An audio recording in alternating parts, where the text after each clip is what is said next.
John chapter 12. Then Jesus 6 days before the Passover came to Bethany, where Lazarus was which had been dead, whom he raised from the dead. There they made him a supper, and Martha served, but Lazarus was one of them that sat at the table with him. Then took Mary a pound of ointment of spikenard, very costly, and anointed the feet of Jesus, and wiped his feet with her hair, and the house was filled with the odour of the ointment. Then saith one of his disciples, Judas Iscariot, Simon's son, which should betray him, why was not this ointment sold for 300 pence, and given to the poor? This he said, not that he cared for the poor, but because he was a thief, and had the bag, and bare what was put therein. Then said Jesus, Let her alone. Against the day of my burying hath she kept this. For the poor always ye have with you, but me ye have not always. Much people of the Jews therefore knew that he was there, and they came not for Jesus' sake only, but that they might see Lazarus also, whom he had raised from the dead. But the chief priests consulted, that they might put Lazarus also to death, because that by reason of him many of the Jews went away, and believed on Jesus. On the next day much people, that were come to the feast, when they heard that Jesus was coming to Jerusalem, took branches of palm trees, and went forth to meet him, and cried, Hosanna! Blessed is the King of Israel, that cometh in the name of the Lord. And Jesus, when he had found a young ass, sat thereon, as it is written, Fear not, daughter of Sion. Behold, thy king cometh, sitting on an ass's colt. These things understood not his disciples at the first. But when Jesus was glorified, then remembered they that these things were written of him, and that they had done these things unto him. The people therefore that was with him, when he called Lazarus out of his grave, and raised him from the dead, bear record. For this cause the people also met him, for that they heard that he had done this miracle.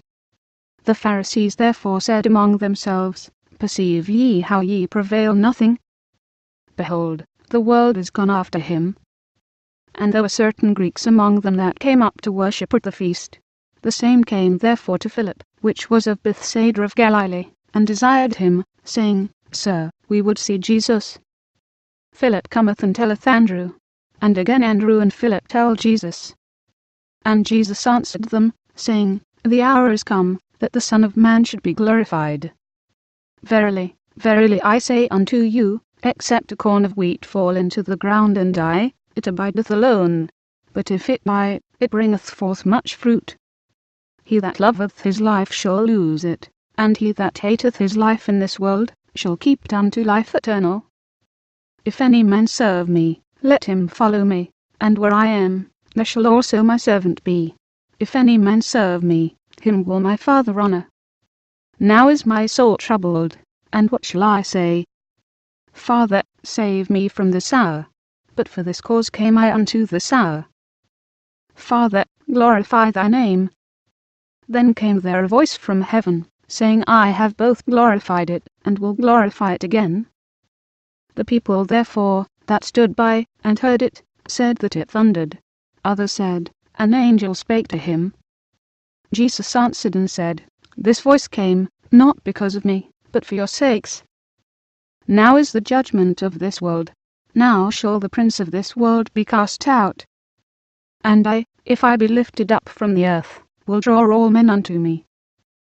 This he said, signifying what death he should die. The people answered him, We have heard out of the law, that Christ abideth for ever. And how sayest thou, the Son of Man must be lifted up? Who is this Son of Man? Then Jesus said unto them, Yet a little while is the light with you. Walk while ye have the light, lest darkness come upon you. For he that walketh in darkness knoweth not whither he goeth. While ye have light, believe in the light, that ye may be the children of light.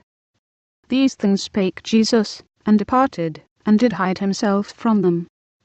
But though he had done so many miracles before them, yet they believed not on him, that the saying of Esaias the prophet might be fulfilled, which he spake, Lord, who hath believed our report?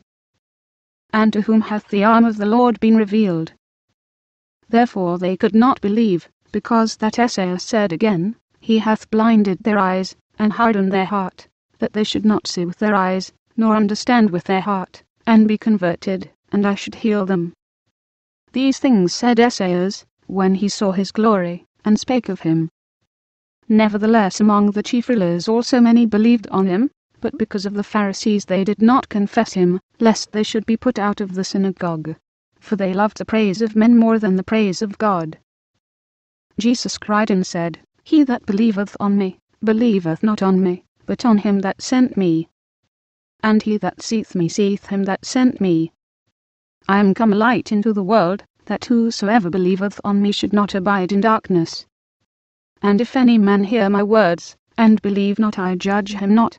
For I came not to judge the world, but to save the world. He that rejecteth me, and receiveth not my words, hath one that judgeth him. The word that I have spoken, the same shall judge him in the last day. For I have not spoken of myself, but the Father which sent me, he gave me a commandment, what I should say, and what I should speak. And I know that his commandment is life everlasting. Whatsoever I speak therefore, even as the Father said unto me, so I speak.